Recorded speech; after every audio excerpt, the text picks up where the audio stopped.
Who wants a pot of coffee? I just made coffee. You want a cup of coffee? Sure, there you go. Who wants coffee? Anybody else want coffee? Who wants coffee? And now it's time for the man with the caffeine, the new tropics for the brain. It's Coffee with Mike. Hang in, hang tight, grab your cup, and let's get this thing started.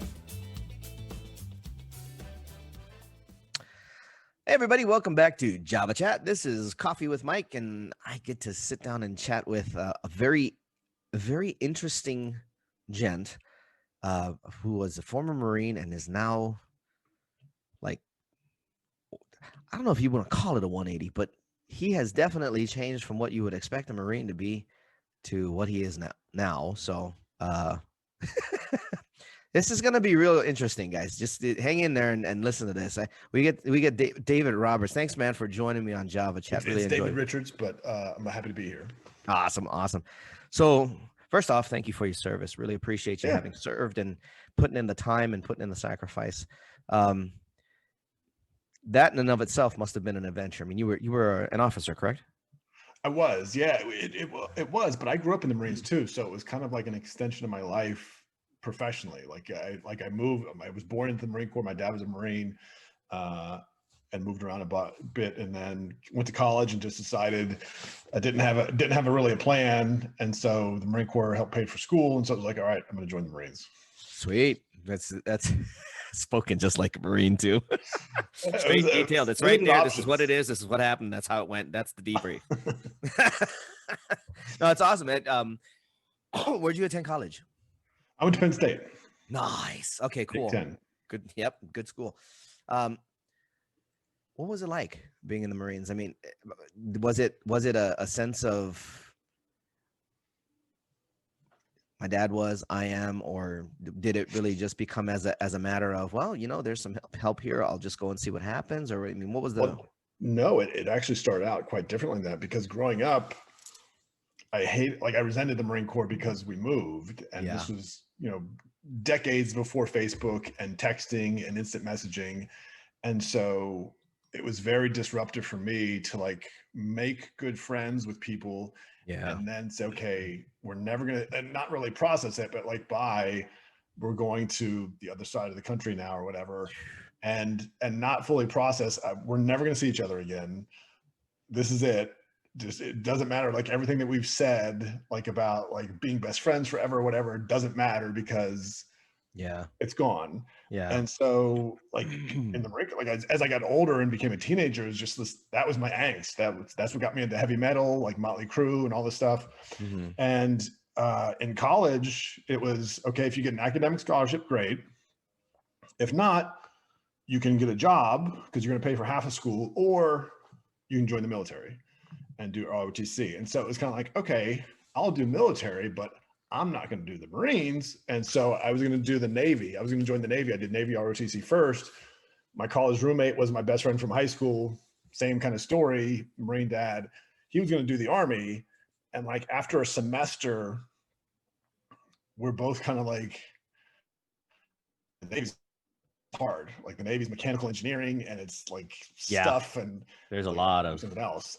I don't think people really understand or appreciate what the Navy does. No, they really don't. And those guys work their asses off. But so for me, it was going to be the Navy. It was going to be the Army for my buddy. And then it was wait, I can't, this isn't for me. I got to get into the Marines. And it was kind of be well, I'm a legacy. Dad is a career Marine. He's been in for at that point, 25, 26 years or something. Wow. And I got denied.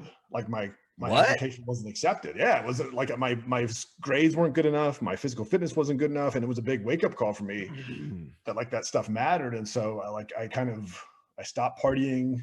I just focused on school and my fitness. And after a year, I reapplied. I got in, and then it was this fire burning inside me. And of course, for Marine Corps officers, the first crucible you go through is officer candidate school. Oh yeah. And that's a ball buster. That is real. And the attrition rate, I don't know, is 20% or something, but it's hard. It's super hard. It's super psychologically hard, physically demanding. And you get through that, and then you're I can do anything. Yeah.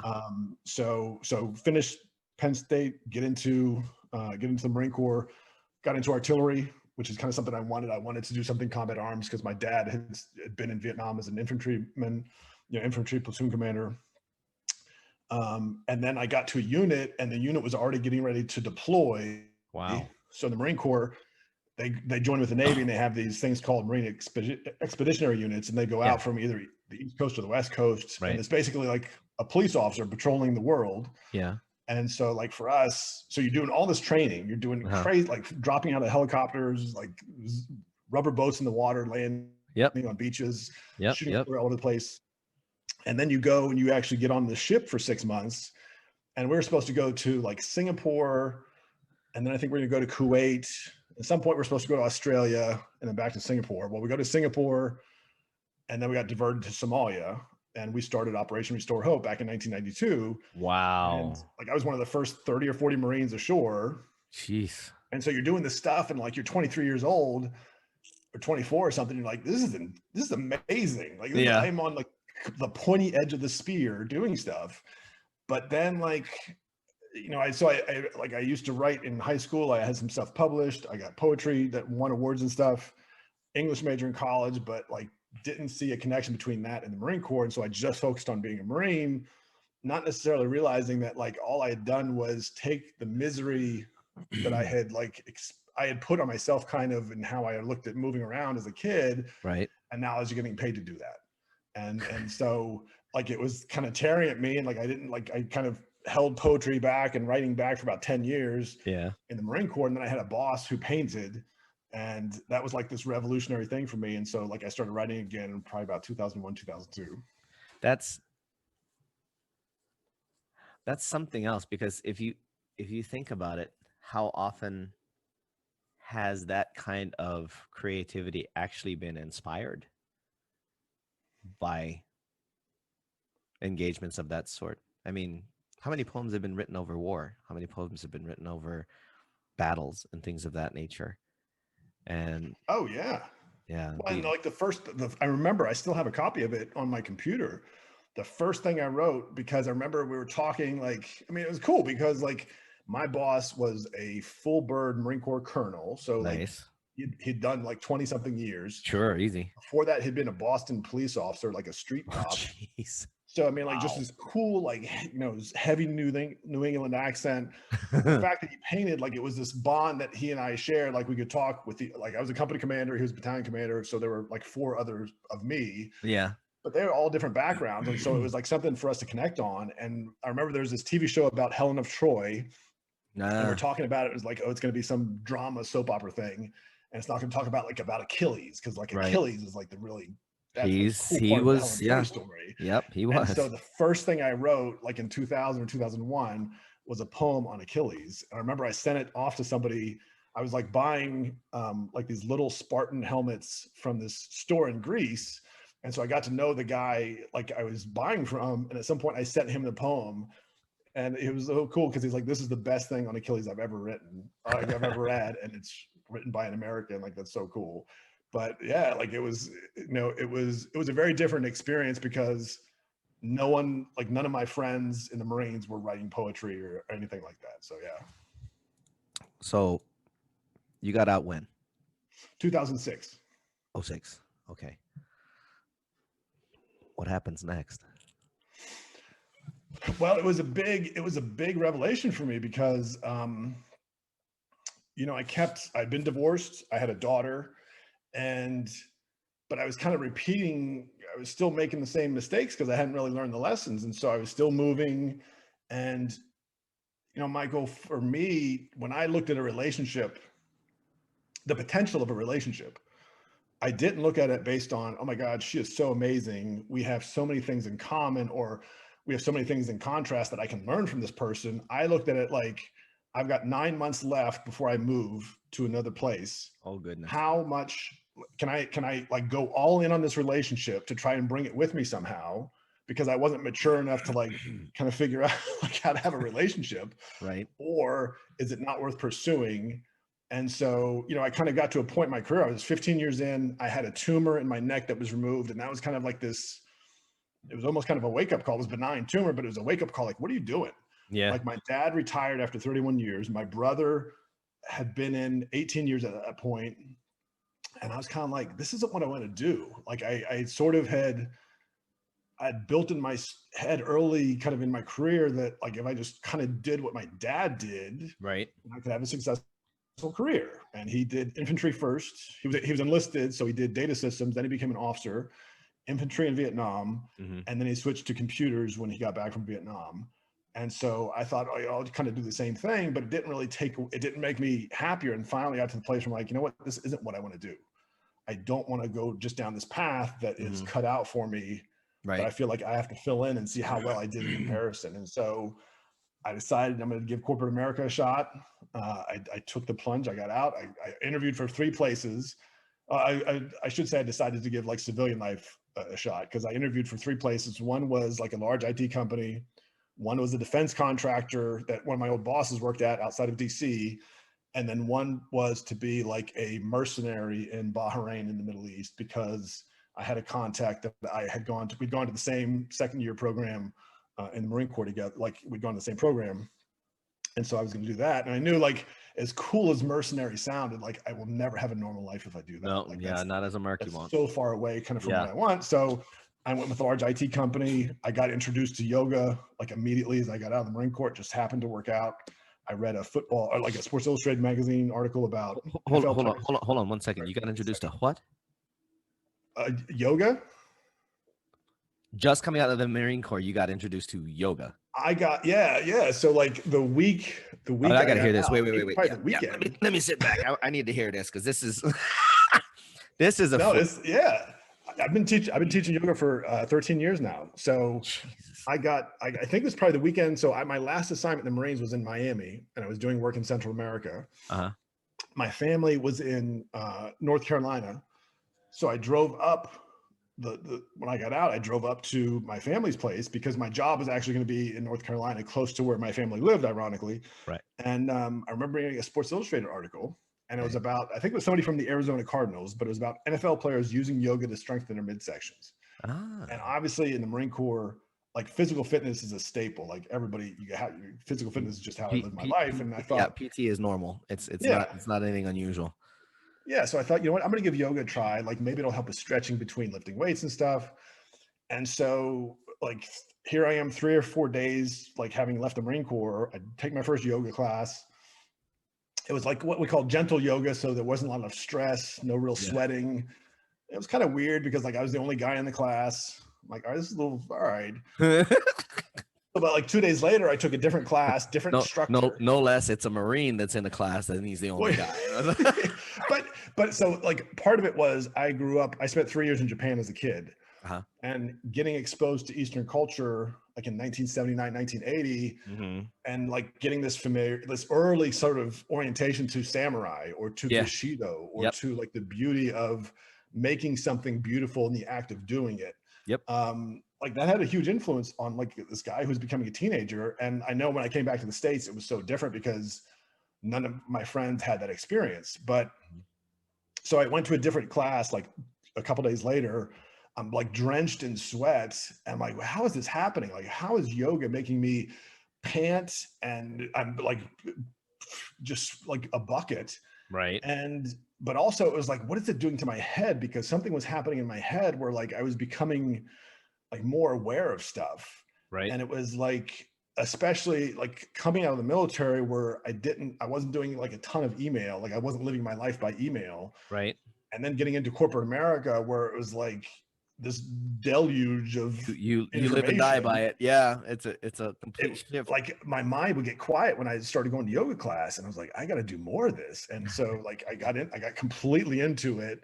And after a year, I became an instructor. I started teaching. I co-opened a studio with somebody, and that was like a big revelation. Just to kind of like that was sort of the pathway for me to figuring out there's more to just having this programmed life that we're trying to live, and you build this script out and then go, wait for it to happen. It was like, be more self-aware, be more in the moment and see what that gets you. And it's been one of my favorite discoveries in my life so far.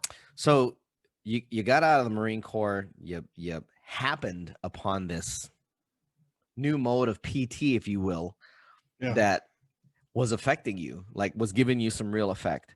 And then all of Yep. a sudden you decided to just jump in headlong, and that's like a whole shift in purpose if you think about it. Is that pretty accurate? Yeah, well, and I say headlong. I think for me it felt headlong, but like there were cutoffs too. Like I grew up in a like Christian family, and so the idea is, even as I was intrigued by the premise of yoga, when I started hearing about Ganesh or Vishnu or Krishna, and like you started hearing all this other things, like, all right, well, hold on. But like it didn't stop me from understanding the essential kind of core of yoga, which is this idea that there's a relationship between the observer of something and the observed, and that's what we call awareness. And the more in tune you become with your awareness, the more you can start to shape your awareness or become one with something, which is sort of what being present is. It's not where I'm thinking at, this is a bottle or that's a microphone. It's I'm here, we're talking, and this is the experience. And so that was super cool. But it also was like, how do I reconcile this with my faith? And I think at this point for me, it was like, I mean, this is kind of the dawn of the internet age and information age. And like, it was almost like God was sort of passe, because now we're discovering like all about the world and stuff. So it was kind of a lot to take in, but I think it was like, there was something that was attracting me to yoga, and, like, I just kept pulling on that thread. I think that's the best way to describe it. Got it.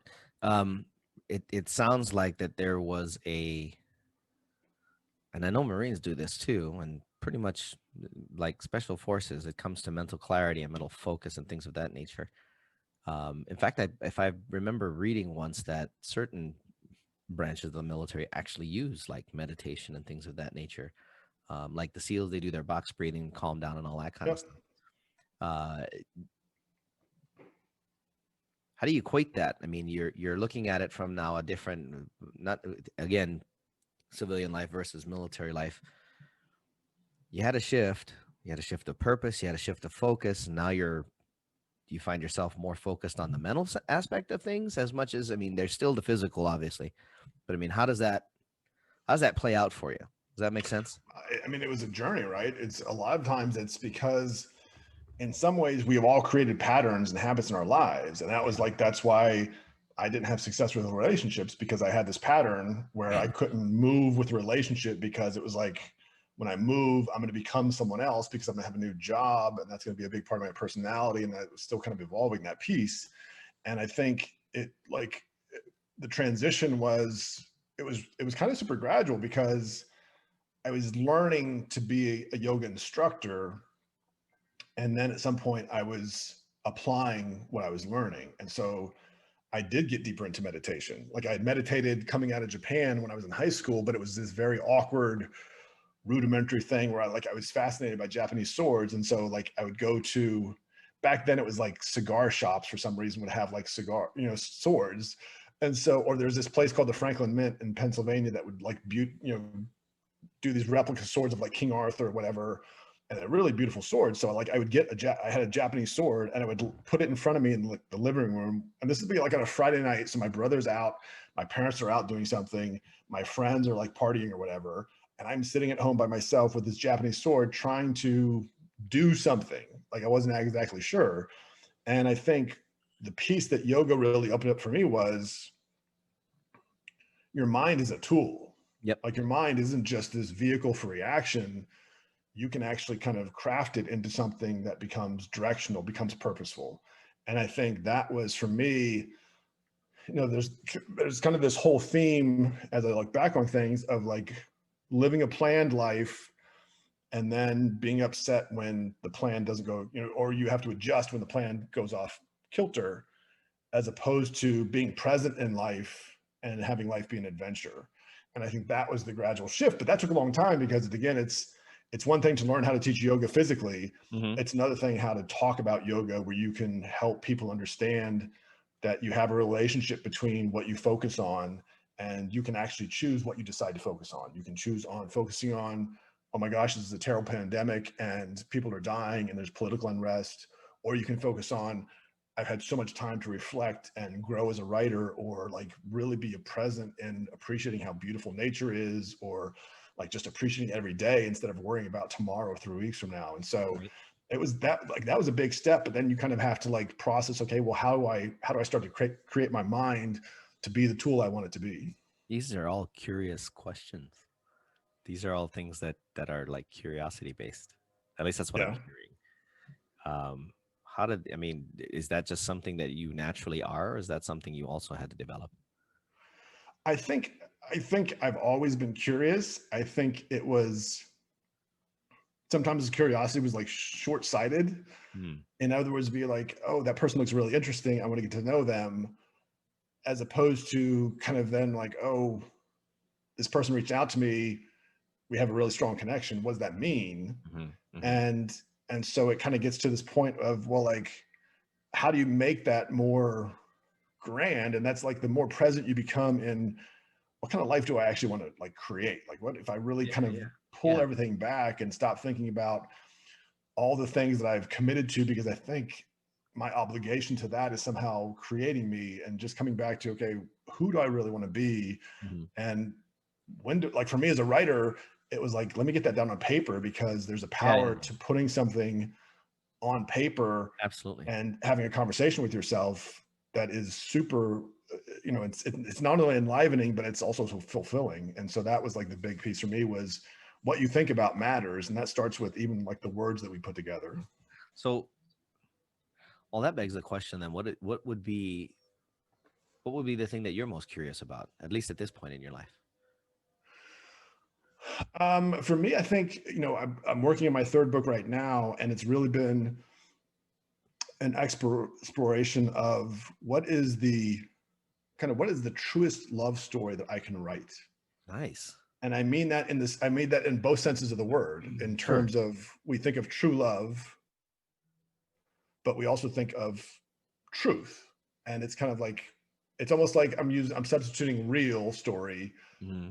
or real love for true love. And so Hmm. it's like, what's the truest love story that I can write in a year that we've had a pandemic, in the year that like my meditation has gotten so much deeper, my writing has gotten so much deeper.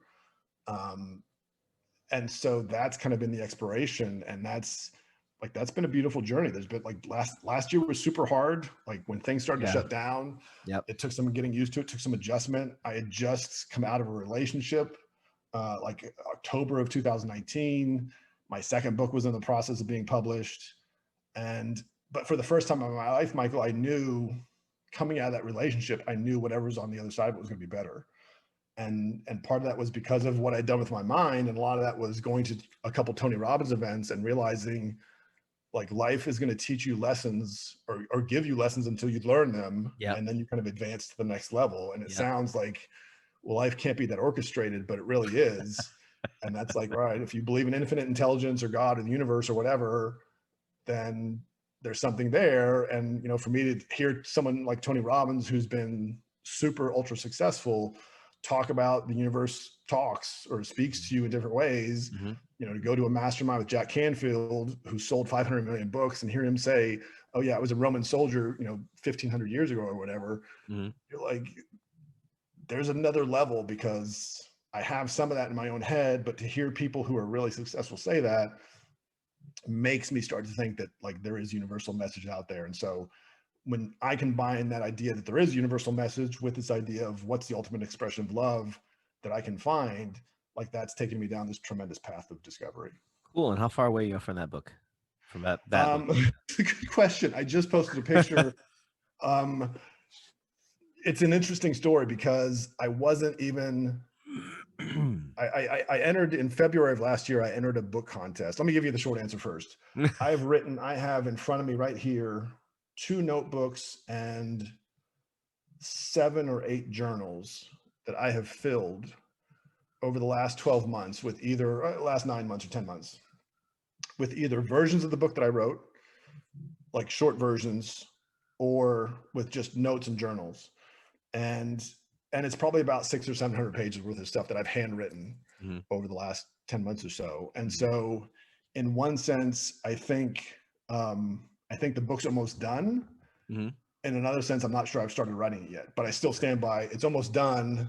I just haven't because what I find is, and this is super interesting thing to go into. So I went to a mastermind with Jack Canfield in March of last year, and I was going to talk about the Lighthouse Keeper, my second book, but it was in the process of being released. Sure. And I just had the idea. My third book was going to be called Being, Being. Yep. And it was around this idea that who we are is more important than what we do. And so, but that was all I had. Like I had done this pre-order, like on a whim, I got an email about a pre-order campaign and like this contest by this website called publishizer.com. And so like on a whim, I entered the contest, even though like I was doing PR for my second book and like, okay.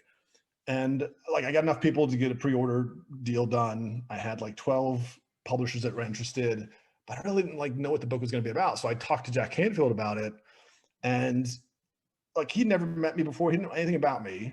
And he gives me some advice. If you have never been to a mastermind, you go with a group of like-minded people, and there's usually someone who leads the mastermind. In this case, it was Jack Canfield, Chicken Soup for the Soul author, tremendously successful. And you pitch to him an idea, and he kind of tells you about how your idea can be improved. And it's like this super uber coaching session kind of thing. So he gives me some pointers. And then at the end of it, he says, you've got a year. And I was like, okay, what does that mean? Like, I don't know. That means you got a year. If you're in a mastermind, that's exactly what happens. That you end up getting a deadline from the group or from the leader, because they have. Well, it's like it's this surreal experience. Yeah. And then the other stuff that happened after that was like my meditations. Like I had like out of body mystical experiences and crazy stuff. And so I started writing this book by hand, and it became like this.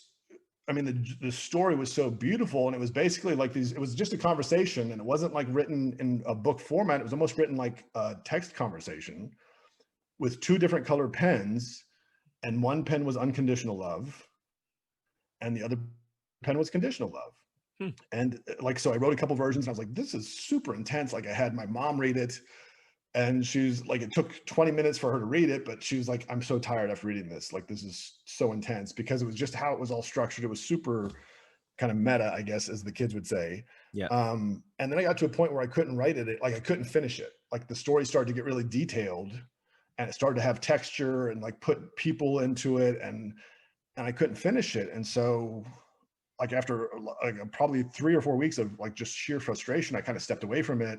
Yeah. And that actually kind of turned me back toward like my faith. Like, what do I believe in? Like the story is so deep, and faith is such a big part of it. Like, what do I really believe? And so then at some point I started thinking back to what Jack Canfield said, and you've got a year.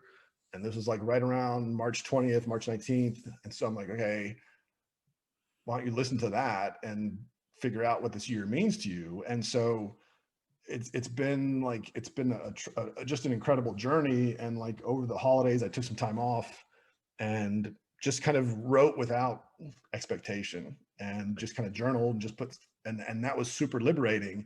And now that's become sort of my mode of operating, where I just grab the journal instead of saying, okay, I'm going to write chapter 1 today or whatever this is.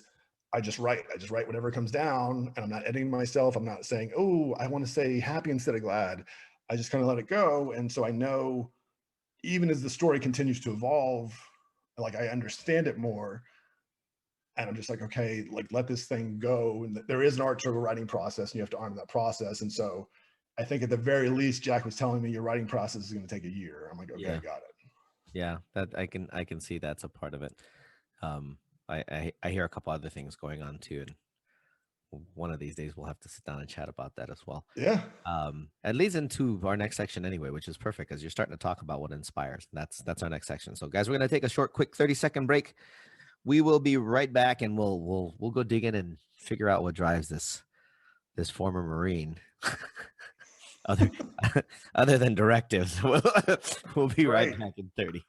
And we're back here, Java Chat, and we're hanging out with the man, Mr. David Richards, talking a little bit about, we were just talking about his book, and he started getting into kind of what motivates and what inspires. And all of you guys know this is that section we talk about those things. So he's also mentioned things about presence. So in and around that, what got you inspired for the first book, and what's the first book about? No. So when I got out of the Marines, I'd already kind of reignited the writing bug, even though it was just poetry. I think maybe I tried maybe some short stories, but like poetry was it. And so I always liked Stephen King growing up. And I say that because, and his books are invariably almost always better than the movie versions. Always. But it's because you can get into characters' heads, and that's like an actor is portraying that. But when you're writing, like if you make a character go crazy, the reader gets to go along with you. And like Pet Sematary is one of my favorite. It's very different when you're reading a book versus watching a movie. It's still different. It doesn't matter. Oh yeah.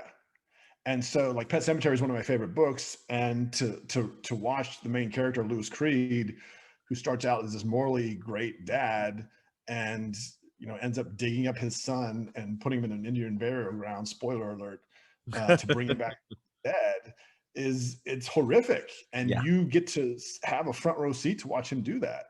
And so I wanted to write horror stories, and I had a couple ideas. I would write like 100 pages, and then it would kind of peter out, and I was like, and I'd put it aside, and I did that 3 times. I had 3 different versions of horror stories I wanted to write, each one kind of slightly different. Right. And then in 2017, somehow I'd gotten turned on to Napoleon Hill's Think and Grow Rich. Someone had said, this is the book you got to read. Yeah. And so I grabbed it. It was still like the holidays. It's probably around this time of year. And in the first or second chapter, he says, hey, what is the purpose of your life?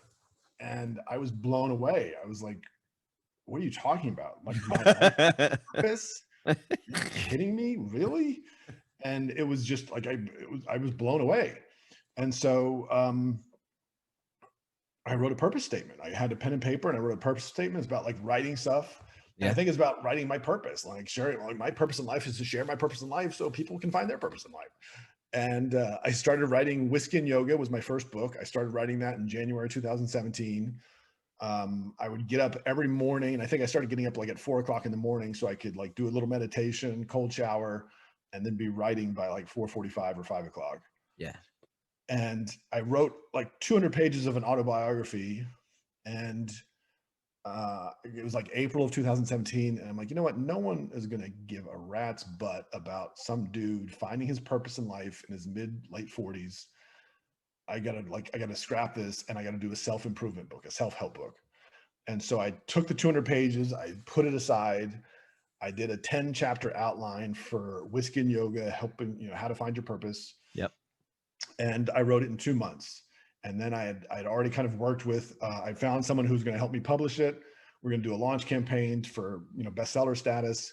And I did that in October of 2017, #1 in Amazon 2 categories. So obviously international bestseller, super excited by it.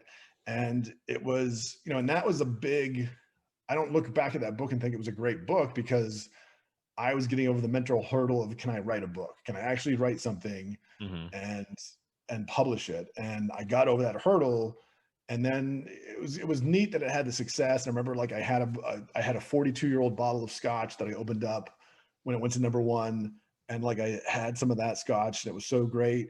And then I was like, okay, what next? Like, what's next? Yeah. And part of the feedback I'd gotten from it was, it's good if you got the book, but then you have to have something behind it. You have to have like either workshops or something that's going to get you like to speak to people or to conduct stuff with people. The book's just an entry, and it just begins to introduce you as an actual mode, if you will, to others that vibe with it, that get it, and are like, what he said. That kind of changes. And so, go ahead. Well, what I was going to say was like 2017 was such a transformational year, because for me it was writing that purpose statement. It was starting to write the book, and then I remember, I think in March, I got an email from Tony Robbins, like from Team Tony Robbins, and it was about attending one of his workshops, Unleash the Power Within. Yeah. And like the money for like a seat near the stage, like, I mean, there are some seats that are like $50,000, whatever. Yeah. And I'm not considering those. Like there's one that's like 3,000 or whatever. Mm-hmm. And my mindset was, that's a ridiculous amount of money to spend for that. But then there was this little voice that said, we've never done something like that. This guy obviously knows what he's talking about. Let's go do it. Yeah. And so I put down money. I went to one of his events in July, blown away, like completely, like the stuff that you go through, this kind of spiritual, like not only just awakening, but spirit, like you kind of tear your soul open. Yeah. And be like, what is the stuff that I am holding myself back because of what I believe about my life? And it showed me in some ways the power of belief, because in some ways it's also the prison of belief. Like what you believe in your life is a prison. And so, you know, he has these incredible tools that he helps people kind of break out of their own prison. And that was so big. I became a strengths coach. I became a certified professional coach in 2017. And then I finished the year going to another one of his events, Date with Destiny in Florida. And again, you know, part of me was reluctant because I'm like, how much is this going to be the same of what Unleash the Power Within was? And it was a completely different experience, completely different in terms of how it was set up, the relationships you make with people, the information you cover, you look at your values, you look at all this stuff. And so like, this was me sort of like tearing off all this dead me that was the person who was going to play it safe and who's going to plan this life out and just kind of sit back and cruise control and not really like start to like be involved and engage in my life. And that was like, you know what, I'm going to write. Writing is what I love to do. I'll figure out how to communicate value to people, you know, whether it's speaking or whatever. But I think the next book, The Lighthouse Keeper, which I wrote in 2019, was really about how do I master my mind? Like, how do I get to a place where I can control what I'm thinking about or what I want to think about instead of having these patterns that somehow I can't break out of. So without going too far into it, because obviously we're going to want to post that book so people can go read this and learn it themselves. Sure. In a brief, how does one master one's own mind? Because that's always a question that every human has. Yeah. They may not blatantly ask it, but it's in there. How does one actually do that? Because you're talking about you're talking about a lot of minds that are literally locked hypnotically to messaging that's been put out over the last like few years. Yep. And you have you. Part of it is you got to break out of the matrix. And I know that sounds so, you know, jaded and it's Keanu Reeves, but it's absolutely true. And there's this like big momentum, this shift, this current where culture goes. There's nothing wrong with being aware of that, but you don't have to be in it. And for me, it comes down to mastering your mind comes down to, okay, first, what is my relationship to my mind? Because a lot of people think, well, I am my mind. I'm my mind and my body. And if anything yoga has taught me is no, you're not. Your mind is how you interact with this world, and your body is kind of a history of your interactions with this world. But there's absolutely something behind that. And that's why like there's the self, and the self is some divine piece of you. And once you start to understand that relationship, and that's really what the second book is about, is this idea that it's called The Lighthouse Keeper. Your mind is an ocean and your awareness is a lighthouse. And through the practice of, again, meditation, focus, willpower, you can start to shape where your awareness goes in your mind. And I tell that through a story. But that's the big piece of it. And, you know, people today in this day and age are so hell-bent on instant gratification. And like, I've heard people write and say like, oh, I tried to write, but if it's not perfect, I'm not going to do it. I'm like, well, then you're not a writer, because writers write. It doesn't matter the quality of what you put out. You have to kind of go through that process. You have to, you know, I have to write 300 pages of stuff I'm never going to use, because now I have a better sense of how to put words together that makes an impact, that communicates an idea and does it in a way that people find compelling and they want to read more. And so you have to kind of come back to, okay, if my mind is this internal thing and there's a self behind it, then if I can start to understand the relationship between the self, the body, and the mind, then I can start to direct things and I can start to control my mind. And there is, you know, especially I think even though I think you're right in a lot of ways, there's been a lot in the last few years that says there's the culture of conditioning has gotten stronger, but there are tools out there for meditation. Dr. Joe Dispenza in his book Becoming Supernatural is completely next level. Like, he has figured out the pineal gland, third eye, how to bring your awareness out of your body. Like, he has done that in like rock solid fashion. And I can certainly say I'm a believer, because the stuff I've done with his meditation is next level. It's interesting to see that slowly the awareness of how powerful humankind actually is slowly coming to light. Yep. I think it has become because of, again, everything that's going on in the world, period, that humankind is going, yeah, something's wrong here. There's something else afoot, and maybe there's something to what all of these gurus and yogis and everybody are saying. I've been in and around that realm for many years. We started learning about it when I was in massage therapy back in Hawaii. Okay. I come from a culture that believes in more than just us, and that there are other levels, so to speak, of being. And over time, having learned from other cultures as well that have that same awareness, that same presence, if you will, and being able to see things that you're not supposed to see, know things that you would normally wouldn't know, Yeah. and be able to literally go, okay, so that's why that's happening, and really get it. I mean, like,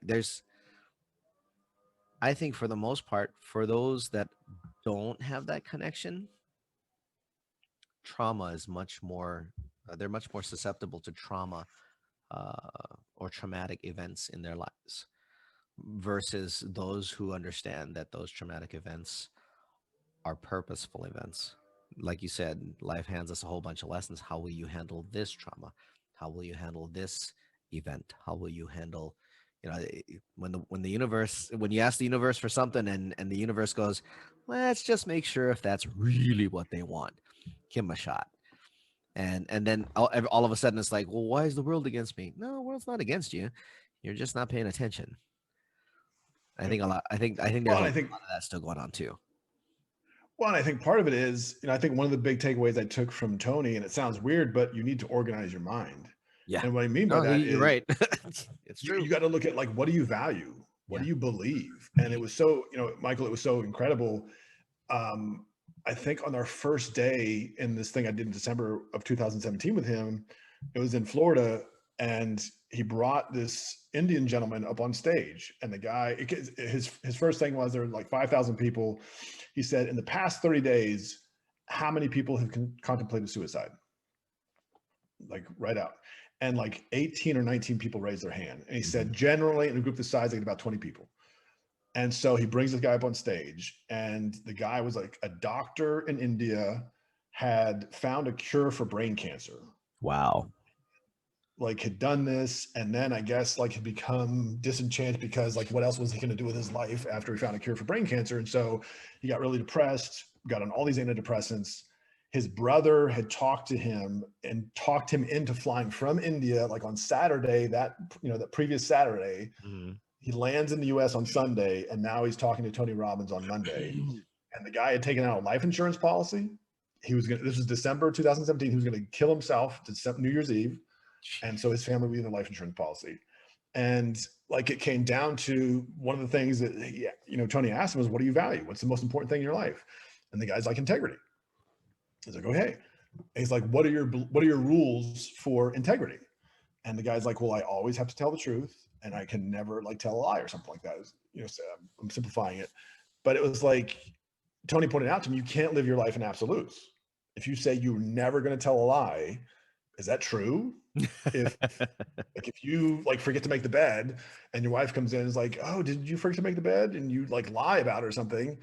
Well, now you're lying, and you've broken your integrity thing. And so it was this, and I'm simplifying what probably took place over 45 minutes to an hour and a half. Yeah, things like By that. the end of this time, this guy was dancing and like he was super happy, and you realize that you saw his mind was unlocked, because like you have to think about what you value, you have to think about what you believe, and you have to be aware of what are the things that I value that may be, or the rules that I have that may be harming me. Like, what are the things I value that are taking me down a path where I either get frustrated, Mm-hmm. angry, or Mm-hmm. whatever else. And so that was like a huge wake up call, that like you kind of got to get straight on who you are and what you believe. Mm.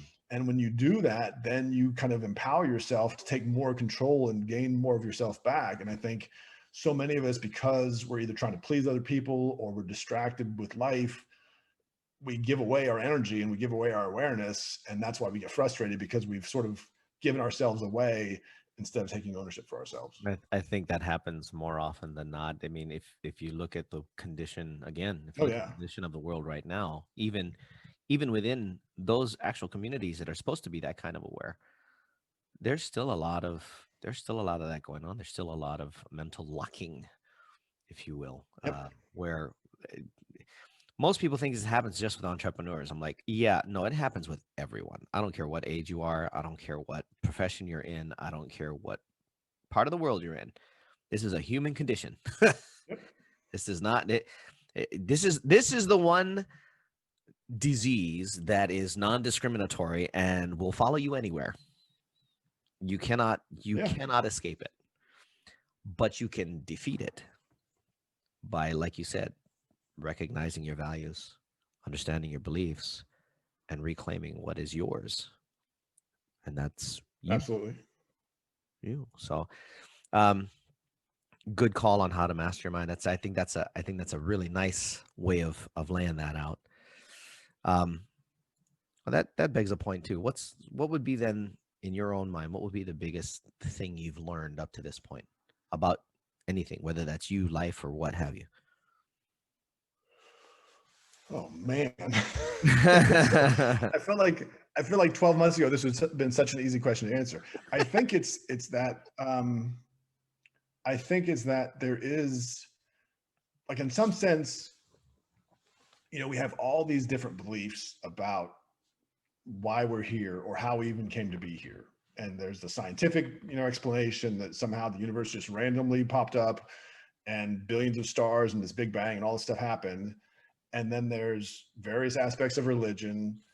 And I think for me, especially over the course of the past year and the book I'm writing, I've come to the place where I realize there's one truth that brings us all together.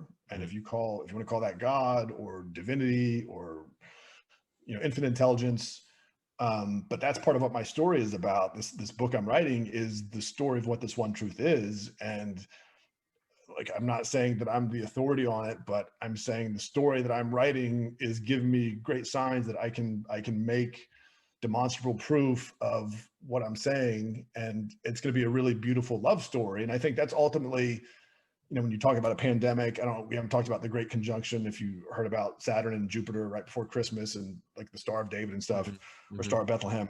But like there is a universal truth. And in some ways, like, it's beautiful to appreciate that. And even though we've all had to go through this pandemic and people lost their lives, people have been sick, the unrest in our country is like amazing to see where it is. Yeah. But in some ways that's just like, okay, well, what do you believe? Like, do you believe that all this bad stuff is happening and like the world's about to collapse in on itself? Or do you believe something else, like something miraculous may happen?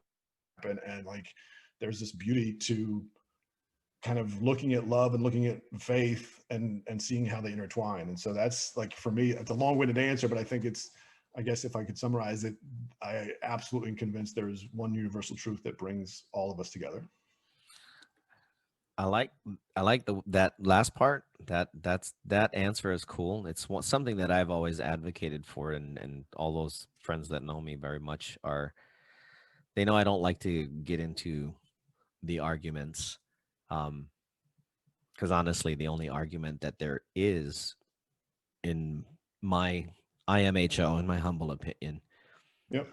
the only valid argument is for love, because everything else is destructive.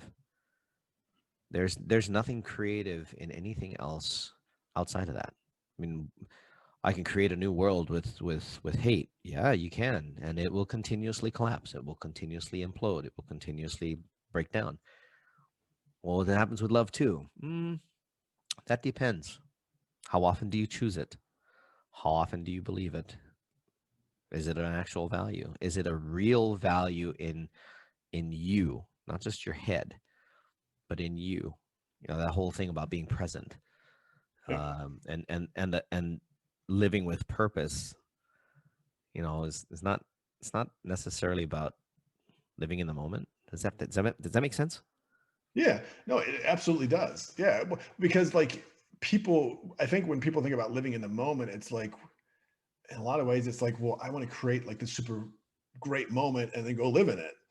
Well, then what are you doing like in between that? Like you're struggling, whatever. Like Exactly. like if you're present, then you're like, yeah, I've got a plan, but right now I have to do this, and then like I'll know when I have time to work on my plan or work on my next book or whatever the case may be. Exactly. And it's not like anytime you have want, you're creating separation. Yep. Like the more you want something, the more separate you are from it. I mean, that's just Yep. like, Yep. that's like the kid at Christmas who wants, like, that's the Christmas story where what's his name wants the air rifle or whatever, the pellet gun. And yeah, so you And like, still eventually shoots his eye out. And it does shoot his eye out. So that's right. There goes his moment. That's right. But that's a great analogy, right? Like he wanted that, like that was his thing. That was his thing. And he had that life was going to be sublime. It was going to be next level. And then he gets it, pops his eye out, and okay, it's not that great. And yeah, so it's that's a great analogy and a timely one since we're just coming out of the holidays. Yeah, well, and the best part about that is the resolve afterwards, though, that he realizes that moment wasn't that important. Yeah, absolutely. That it was more about the whole situation and everything that goes with it. I think more people paid more attention to that. They'd probably be a little more cognizant of what's actually happening, and where they can actually be a contributor rather than a detractor. If that makes sense. Hey guys, we're going to take another 30-second break, and we're going to come back and figure out what's next, because a lot of this has been great stories from the past, but I'm excited to hear what's going to come next. So about 30 seconds. We'll be right back. I just realized that I just said one. I can't believe I just did that. That's hilarious. We're back. Java Chat. All good. Here with David Richards, counting backwards just so we can get back into the podcast. Oh, shucks. So obviously you're working on the book, brother. We kind of talked a little bit about that up on the front side. Is there anything else going on? I mean, like, are you going to be speaking anywhere? Or are you doing any other shows? People can come and follow you and hear more about what's going down. Yeah, I think this book is going to be the pathway to speak more, because I think when the message of this book comes out, it's something that people are going to want to understand, and I think that's going to like require speaking. It's not to say that the book itself won't be complete, but how I wrote the book, I mean, that's going to be kind of the part of the journey to itself. So that's a big piece. But honestly, and I have plans. I want to move back. I want to move to the UK, because I've really enjoyed.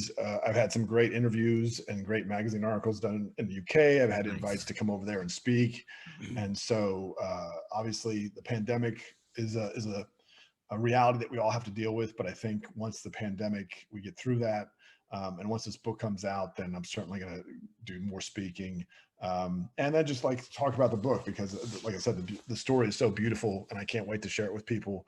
But it's also a journey to get there. So I'm interested in the whole unconditional versus conditional love angle. I'm obviously it's when it comes out, you gotta let us know when it comes out so we can order one, because it's definitely a I would imagine it's trippy. I mean, you're talking about an actual conversation between two different kinds of love. Yep. And well, and it's interesting, and I'll say this just to kind of tease it a little bit more, because in my mind, when I first started writing the book, again, it was the premise that who we are is more important than what we do. Right. And so what I found was the unconditional love voice became the voice of reason, kind of the wisdom, if you will. And that was who we are. Right. And the conditional love voice very much became, you gotta, break a few eggs to make an omelet kind of thing. And became the voice of, struggle is hard, but when you triumph, you learn, and it's this great thing. And so I found myself realizing that the conditional love in a lot of ways represented the male journey, the hero's journey of, the external struggle. Yep. It's Braveheart, it's Gladiator, it's, take your pick. Any one of those movies we see where it's Iron Man and Tony, in Avengers Endgame. Yeah, absolutely.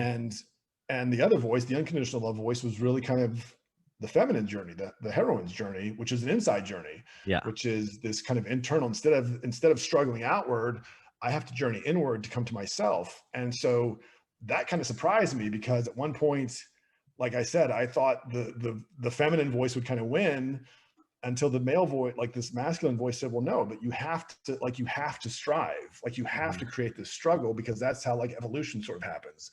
And when that, I remember when that conversation happened and I kind of got to that place, I was like, holy crap, that kind of blows my hypothesis out of the water. The whole book was going to be about this.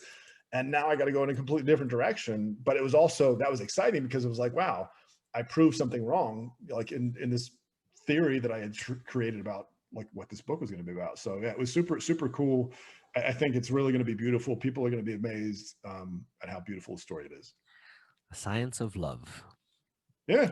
I heard somebody once, I can't remember where, say that science is a bunch of theories that man has continually tried to prove, but never really been able to. So while we say this is what we think is going on, and then it becomes a law, and all of a sudden, what have we been hearing lately? Some of the things in astronomy, they've been finding contradictions to the very laws that they believed were absolute. Yep. So you're putting a challenge out there, my friend. You're putting a challenge to the science of love. Well, I mean, but that's just it. It's so funny, because people think when they hear about the law of gravity or the speed of light, they think that those are things that we created, and we identified them. We identified that stuff, so that it gives you this sense that, well, because we've put this shape on it and called it the law of gravity, it's ours. That's it. No, it's You're not right. ours. It's not even an there. iota. That's so hilarious. Yeah, Somebody was sitting there, was just talking about math to us. Let's make something clear. We didn't come up with math. We discovered it. It doesn't belong to us, because somebody else made it. And that, and it's so funny, because we talked about this. You talked about this earlier. We can create our own universes, and I'm a huge. You can see the pictures behind me. Huge Marvel fan. I love DC too. Waiting for them to see how they pull this all together. But we think it's so cool and so commonplace that there's a Marvel Cinematic Universe, or there's the DC Extended Universe, or there's Lord of the Rings, or there's Star Wars. Right. And we're like, oh, it's so cool that people have created these universes. And yet, for a lot of people, the idea that some entity created this universe that we live in is so outlandish. I know, right? It's that can't be possible, because no. And it's really? We've created so many universes as people. I got to think, if there's a higher power, it's not that hard to create a universe that is full of people. So what's hilarious too is how developed some of those universes actually are. Oh my God. Beyond comic books, beyond fandom, beyond fan fiction and all that. I mean, I was just watching somebody yesterday do a series on a Star Wars character called Darth Raven, who was actually a Jedi Knight and went into this whole thing about war and how he got his mask and all this kind. I'm sitting here going, but you guys can't believe in a higher being that created our universe. Oh, okay. That's interesting. Yeah, people believe in the Force. There are people who practice being Jedis around the world. So yeah, they have lightsabers. It's a real. I think it's a real cool. practice. Yeah. But then people are like, religion, no way. And I get it. Part of it, religion's got a bad rap. And what do you think talk being about a Jedi is? What do you think Bushido is? I know. They're it's all so practices. funny. But it's also like I grew up in the 80s. I grew up on Motley Crue, Dio, Ozzy. And in one sense, it was oh, that's devil music. And I remember Tipper Gore, Al Gore's wife, I wonder was if they even know that Alice Cooper is a diehard Christian. Well, it's so funny you say it because like you listen to some of Dio's stuff. Yeah. Like Dio has a song from I think The Last in Line. It says we're all born upon a cross.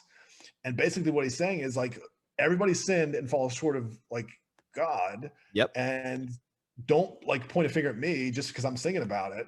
And you like, I remember like when explicit lyric, remember when those things came out on like CDs and stuff? Yeah. And the government was saying like that music's bad.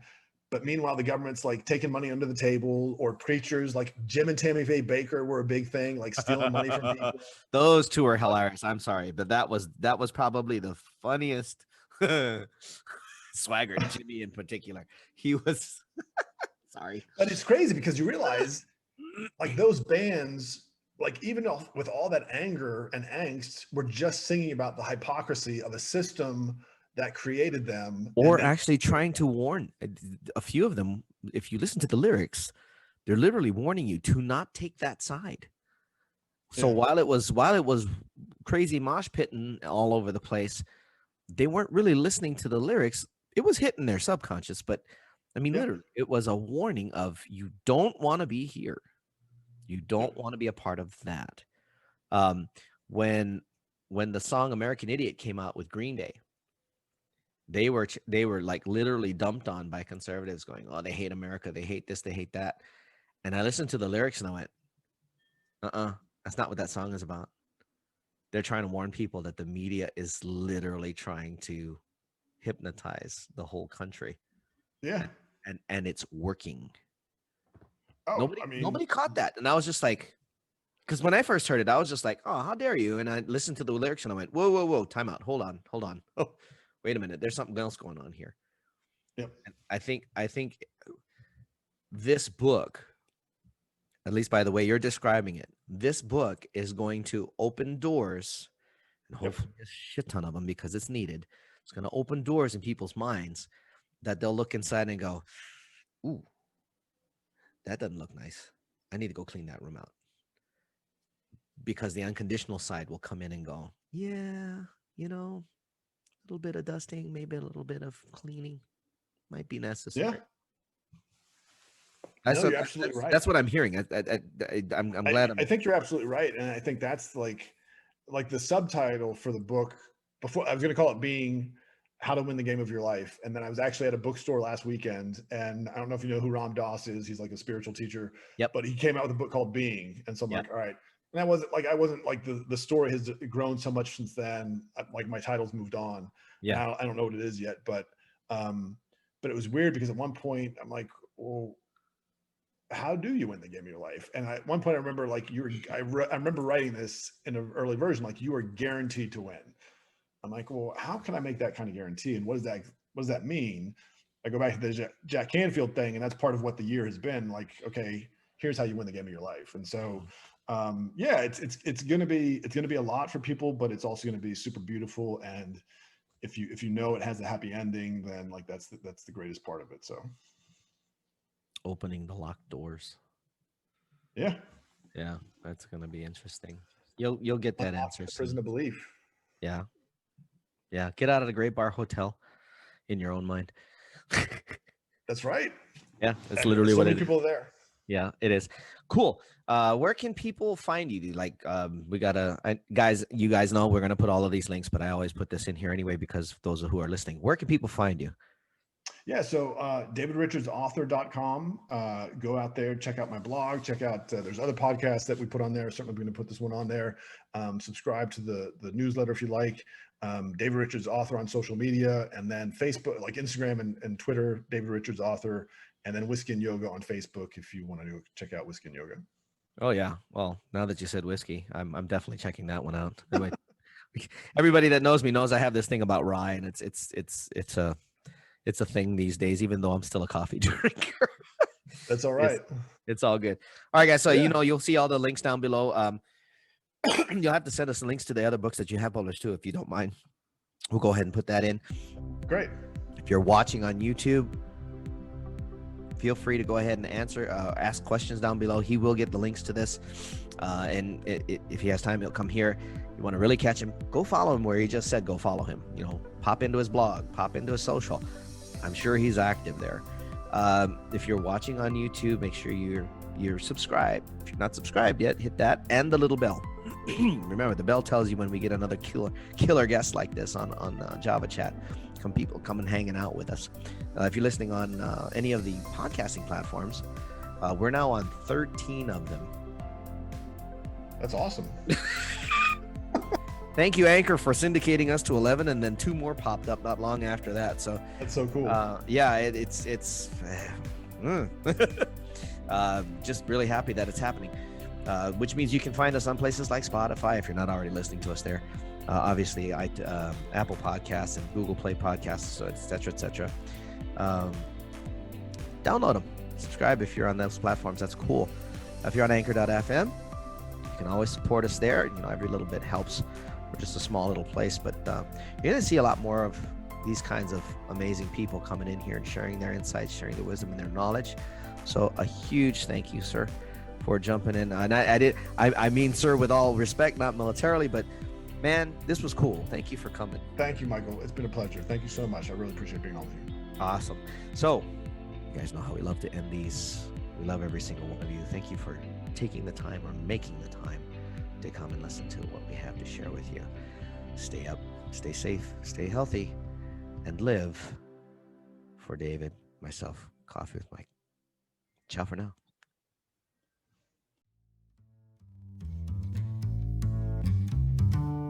For more information on Java Chat, visit www.javachatpodcast.com. You've been listening to Coffee with Mike on Java Chat. Tune in weekly to this podcast for the next episode. You can also download or subscribe today on your favorite podcast platform. A production of Oasis Media Group, LLC. Located in Las Vegas, Nevada. Copyright 2019. All rights reserved.